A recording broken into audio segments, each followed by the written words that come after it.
Hello friends, स्वागत है आप लोगों का अपने और हमारे YouTube channel new star coaching centre पर। तो चलिए, आज हर दिन की भांति ऑब्जेक्टिव क्वेश्चन ही लाया आप लोगों के लिए। तो भूगोल है क्लास 12वीं यानी कि 12th के लिए, आर्ट वाले के लिए, ठीक है। तो आप लोग ध्यान से सुनिएगा, एक बार नहीं 2 बार, आपको बिल्कुल अच्छी तरह से याद होगा और 2021 एग्ज़ाम के लिए बहुत इंपॉर्टेंट होगा। तो फर्स्ट क्वेश्चन कराते एक सरदार सरोवर परियोजना किस नदी पर है? तो नर्मदा नदी पर। निम्नलिखित में से किस नदी की जल उपयोगिता सबसे अधिक है? तो गंगा। गंगा की सबसे अधिक उपयोग है ना, और प्रयोग भी किया जाता है। इंदिरा गांधी नहर कवन क्षेत्र में सतत पोषणीय विकास के लिए इनमें से सबसे महत्वपूर्ण कारक क्या है? तो राइट आंसर हो जाएगा पारितंत्र विकास। क्या होगा दोस्त? पारितंत्र विकास, है ना। चलिए, अगला क्वेश्चन है कि भारत के सबसे लंबी नदी कौन है? तो वह है गंगा। कौन है सबसे लंबी नदी? भारत की गंगा।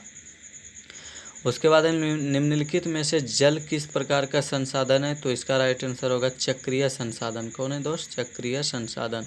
उसके बाद है निम्नलिखित नदियों में से देश में किस नदी से सबसे ज़्यादा पुनः प्रतियोगी भौम जल संसाधन है? तो इसका राइट आंसर होगा गंगा। क्या होगा दोस्त? गंगा, है ना। चलिए, अगला क्वेश्चन हम लोग देखेंगे। और अगला क्वेश्चन है दोस्त कि निम्नलिखित में से किस राज्य में, जी हाँ, आप लोग एकदम ध्यान से सुनिएगा शुरू से अंत तक, ठीक है। निम्नलिखित में से किस राज्य में उसके कृषि क्षेत्र का अधिकतम प्रतिशत नहर सिंचाई के अंतर्गत आता है? तो राइट आंसर उत्तर प्रदेश। उसके बाद है कि नागार्जुन सागर परियोजना किस नदी पर है? तो यह है कृष्णा नदी पर। किस पर है?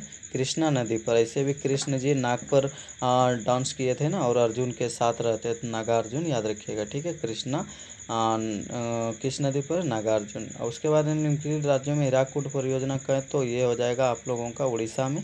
और उसके बाद है दोस्त कि इंदिरा गांधी नहर क्षेत्र कहाँ है, किस राज्य में? तो राजस्थान। निम्नलिखित दक्षिण भारतीय राज्यों में से किस राज्य में भौम जल उपयोग प्रतिशत के दृष्टिकोण से इसके कुल भौम जल संभाव्य से ज़्यादा है?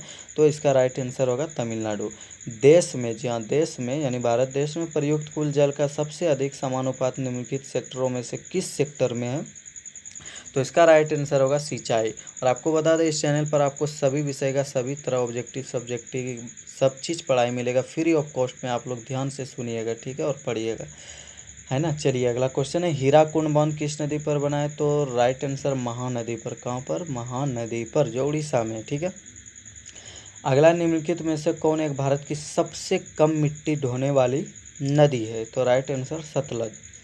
अगला, इनमें से कौन सूखा संभावित क्षेत्र है? तो गुजरात। गुजरात, ठीक है, याद रखिएगा, गुजरात जो है वह सूखा संभावित क्षेत्र ज़्यादा है।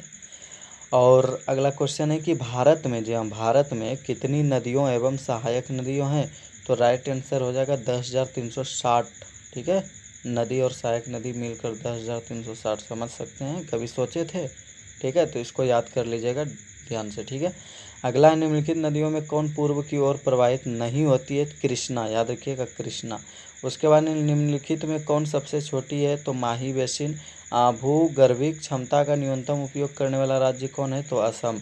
और आपको बता दें, बहुत इंटरेस्टिंग है कि सभी नदी, जी हाँ, सभी नदी पूर्व की ओर चलती है, बंगाल की खाड़ी में गिरती है, लेकिन कृष्णा नहीं, कृष्णा उल्टा, ठीक है। गोदावरी नहर किस राज्य में स्थित है? तो इसका राइट आंसर हो जाएगा महाराष्ट्र। उसके बाद है कि तालाबों द्वारा सबसे अधिक सिंचाई क्षेत्र किस राज्य में है? तो इसका राइट आंसर हो जाएगा तमिलनाडु। और उसके बाद की बात करें तो आप लोग को बता दें कि भारत में, जी हाँ, भारत में विश्व जल संसाधनों का लगभग कितने प्रतिशत भाग पाए जाते हैं? 10%। निम्नलिखित में से सर्वाधिक लंबी नदी कौन है? ब्रह्मपुत्र नदी। Okay, good bye. ऐसे गंगा है, लेकिन इनमें से ब्रह्मपुत्र। Good bye.